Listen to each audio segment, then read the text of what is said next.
says very bad, by the way. He's dressed like a Palestinian.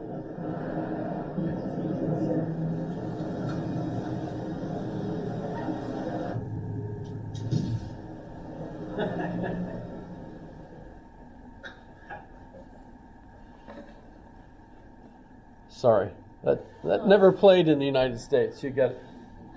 That was just.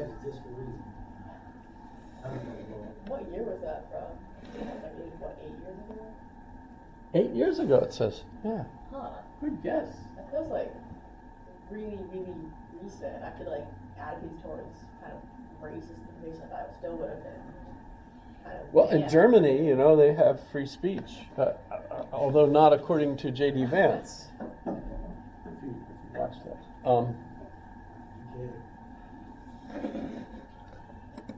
But I at the time, I had a Volkswagen. And it was a Tiguan, and it turned out the first model was the front-wheel drive one, and it wouldn't get to my house in the snow. And my daughter was sitting next to me, and she laughed at me. You know, that's, fathers can't handle that. You know, so I almost immediately turned it in for a four-wheel drive version of the same. And then that one turned out to be a lemon. You know, it kept leaking oil. Every 4 months you had to take it in and have the engine completely disassembled and reassembled to have the new, you know. And they were going to charge me for it. I said, no, you guys were the ones that did this. So I traded that in. What's that? I'll take that. So they gave me an Audi, which that has been absolutely wonderful, actually. But I understand that if you buy a new one of those, they run like $80,000, something. Mine was a used one. It was 2 years old, so I got a 2014 Audi. However, so the civilization was a good one. They respected other people, although they did invent things called the slum. Or was it called the slum? What did they call the Jews had to live in a particular ghetto, right? A ghetto. Thank you. So there was laws for people that had different religions than Islam. You had a special tax. Actually, it made sense because when you weren't giving constantly, so they tax you for not being a member of that. But they also had rules about where you had to be and things you could do. But they did allow you to live and do stuff. In Spain, for example, they had universities, and that might have been one of the ways that the Aristotelian philosophy got back up into Europe, because of course Spain is close. People in Europe came to the universities and learned stuff and took it back up. But another source for it was certainly the Crusades, because in the Crusades you had people mixing, and they learned a lot. Ibn Sina was one of the famous ones, but also Moses ben Maimon. I thought I put him up here. There he is. So Moses ben Maimon, or Maimonides, Moshe ben Maimon. Moshe is Moses. Notice 1135, so on. He was the doctor and advisor to Saladin, who during the Third Crusade, the one with King Richard the Lionheart, was the one that they were negotiating with. And Moses ben Maimon gave the monks copies of his works and Aristotle's works, which then they brought back to Europe. So, and his works, by the way, is the Guide to the Perplexed. The Guide to the Perplexed. What's the guide say? Don't teach these confusing things to people that have no need of them, basically is the main point. So what we're doing here, this is an interesting situation. I mean, today people would argue that everybody who becomes a citizen and who becomes an active member of our community ought to know philosophy, which, that's the confusing things that Moses ben Naaman is saying. Don't teach this to people; it just confuses them, and they don't need it. So don't do that. And that actually will show up in Thomas Aquinas's work as well. And I might have a chance to show you how. But in any case, so Aristotle's philosophy gets back into Europe. Remember, they don't have the internet, they don't have telegraphs, they don't have any modern ways of communicating, so it takes a long time for things to go from hand to hand. Copying, they didn't have a printing press, right? So if you wanted a copy of the book, you needed to pay a copyist to sit there and hand write the book. And by the way, that also introduces errors and things. You get all kinds of interesting things that results in that.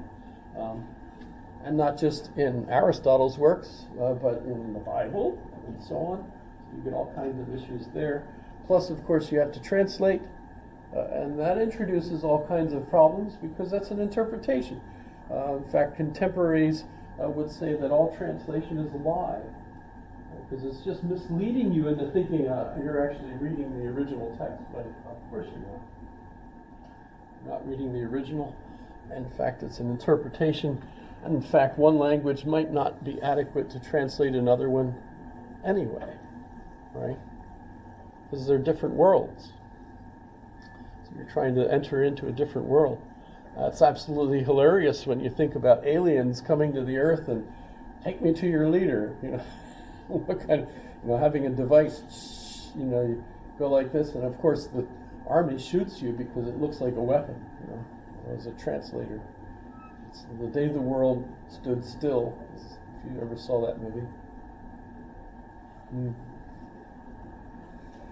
So Maimonides, by the way, there's a Jewish expression, from Moses to Moses, there was no one like Moses.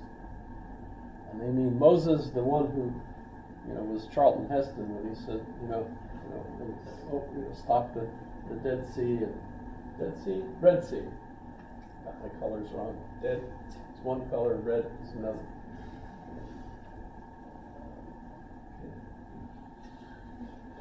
Dead Sea is the lowest point on Earth. 1,000-some meters below sea level. Just fun. And you could actually walk on water there. Like the surface of the sea. Pardon? The surface of the sea? Yes. Okay. At least according to Google.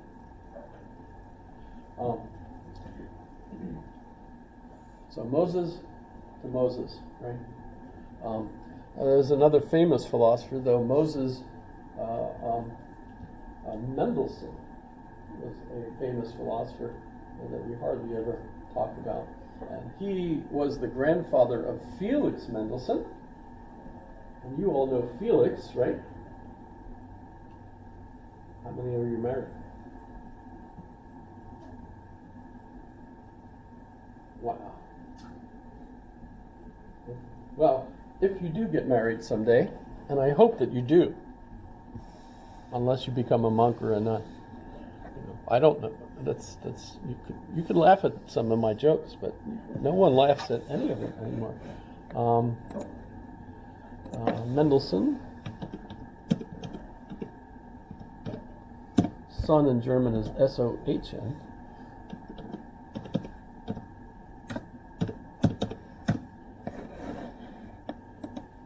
So if you could save up to 30% when if you you've file ever a listened to custom this statement commercial, saying, you were no, file that's not. Rock Advisors today. There we go.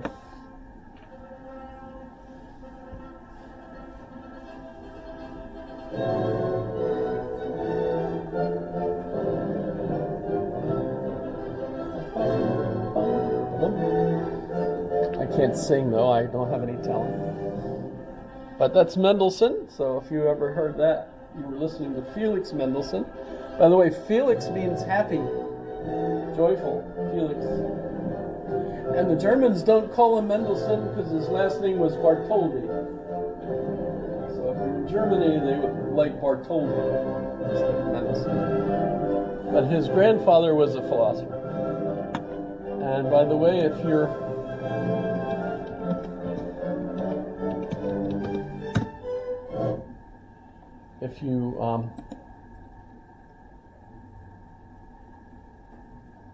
what is this? That's not what I asked for, right? That's something else. About this one.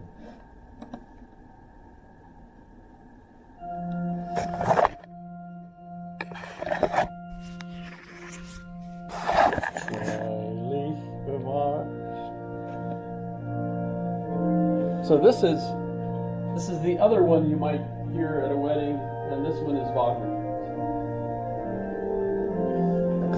They're the only two that I recognize as famous from weddings. So, St. Francis brings stuff back from Islam.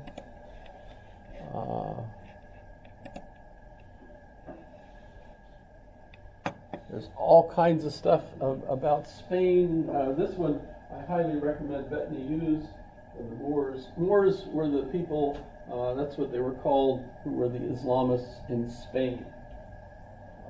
And if you're a fan of Charlton Heston, he was the one in the movie El Cid, who was the Christian knight who helped conquer the Moors and chase them out of Spain. So Spain became barbaric again, because once the Christians took over, if you weren't a Christian, they either killed you, tortured you, or told you to flee. They wanted you to convert, and a lot of the Jewish people converted so that they weren't going to be tortured or killed. The trouble was, even after they converted, no one trusted them. So basically, it became a Christian autocracy again, which is interesting. Less of a civilization, although many of the buildings remain there. So if you go and visit Spain, you can see the different palaces that were built by Islam. And what you see, of course, is the Quran written all around the building, right? Because they were iconoclasts by then. If you were early Muslims, early Islam had pictures of Muhammad on his horse. So, they weren't always iconoclasts.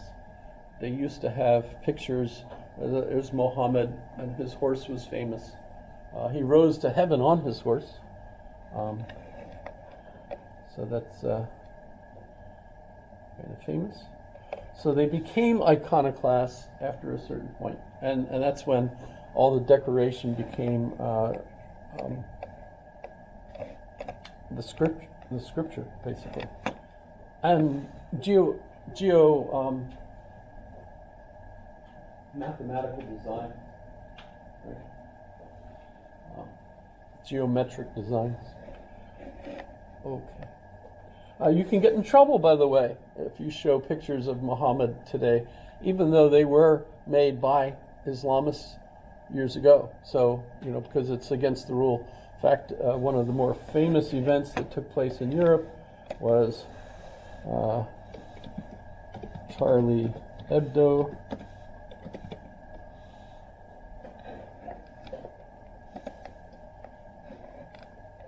So the magazine, it's kind of like Mad Magazine in Europe. They had a contest for who could draw pictures of Muhammad. But they made fun of every religion. They made fun of the Pope. They made fun of everybody. but the one magazine, they had a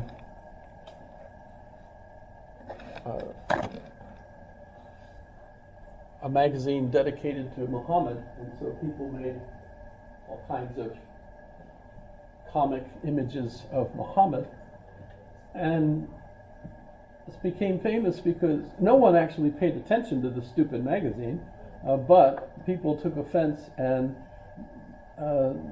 they were having a meeting, an editorial meeting in the front office, which was a glass front office, and Islamists came by with guns and killed them.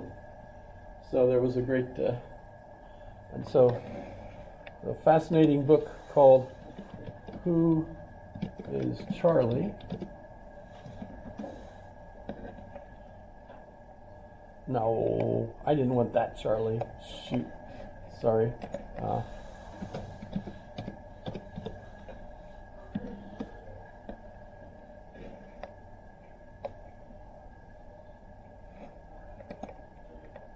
Oh, this is a conversation. I didn't want that either. Well, there's a book on it, which I found quite fascinating. Who is Charlie Hebdo? This was during Obama's presidency. I almost said reign. But, during Obama's presidency, he went to Paris and walked arm in arm with